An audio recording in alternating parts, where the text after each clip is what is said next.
What's up, guys? It's Lewis. It's another week. We got more news. And this is the news you knew already for the week of March 7th, 2016. We got some news about The Division, some news about No Man's Sky, and some news about Street Fighter V and rage quitting, as well as another full slate of releases for the week. So let's kick off the show.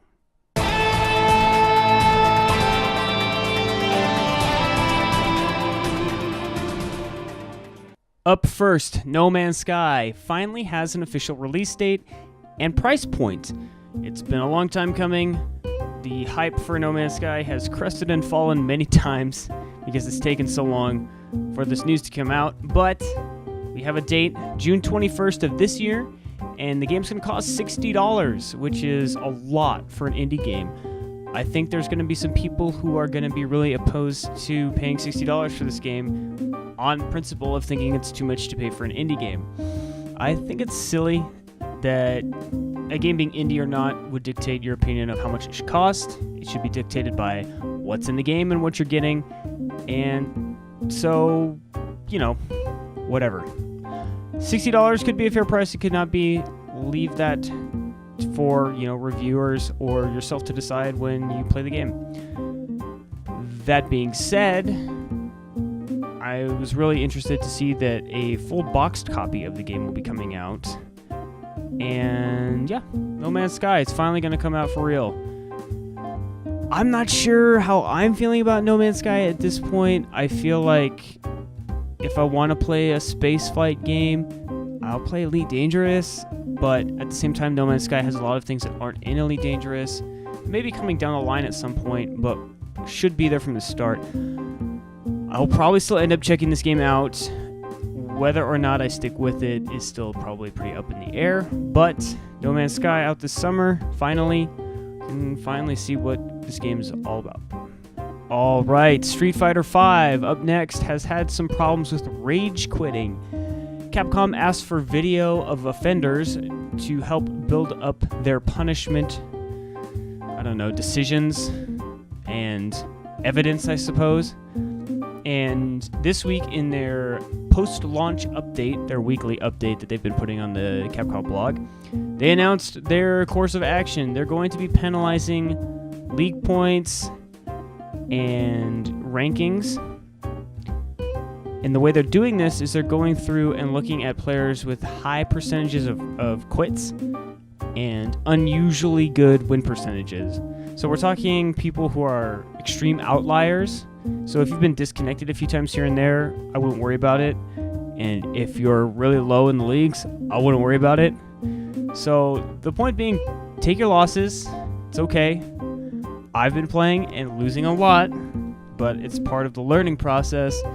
So take your losses, and if you're not in the top 80, I think they said you're looking for 80 to 90% drop rates, and like I said, extremely unusually high winning percentages. So good on Capcom. They said they're also still working on a more permanent solution. So maybe something like, if you keep quitting, eventually 5 quits and you get a 30-minute cooldown so you can start playing again or something like that. But yeah, I don't know. It's really a strange way of going about it.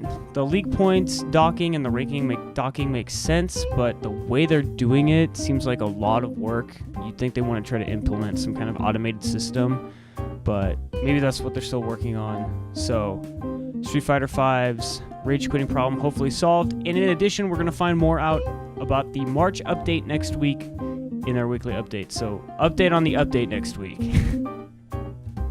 Last but not least, The Division is out tomorrow, and I know Justin and I will be playing that. Probably some more of us, maybe. We'll see what happens. But they showed off a trailer of content for Year 1, so we're doing it Destiny style. And they have outlined some of their free update plans as well as the DLC plans. So, in April, we're getting the Incursion update, which I think is ostensibly going to be a raid, or raids, a raid-like activity, something along the lines of the raid in Destiny.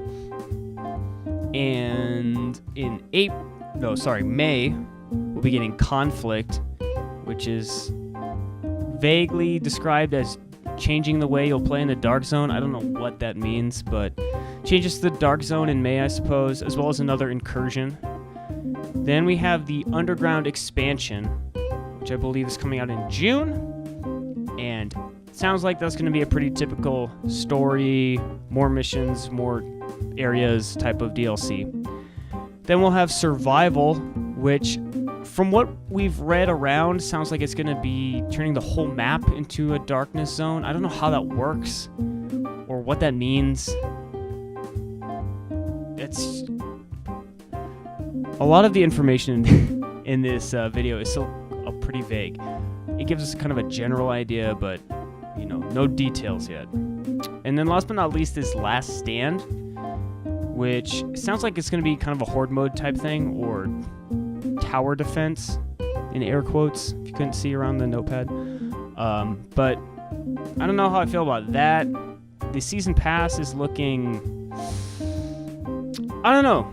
I'm waiting to see what the individual DLC pricing will be in comparison with the season pass. I'm not making my advice, don't make a move on the season pass right now. It's too little information about what's in those DLCs, especially the survival one and the Last Stand. I mean, I'm surmising on saying that it's going to be a horde mode, but that's what it sounds like. Anyways, there's some basic outlines of what's coming out when for the Division. I think the DLCs are June, summer, winter is how they're dated. So time frames, not so much hard dates. But now we got a lot of releases, and I've talked for way too long already, so let's move it to the releases. All right, we got another big week this week. Up first, Alphabeats is coming to PC March 7. Action Henk, that's bizarre, it's coming to PS4 March 8th.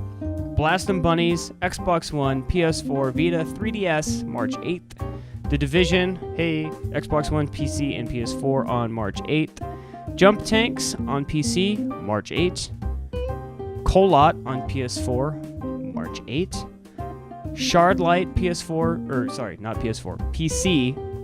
March 8th. Deathsmiles, PC, March 10th. The Guest, PC, March 10th. It's like a lot of Steam indie stuff, it sounds like. Moonhunters, PC, March 10th. Upwards, Lonely Robot, PC, you guessed it, March 10th.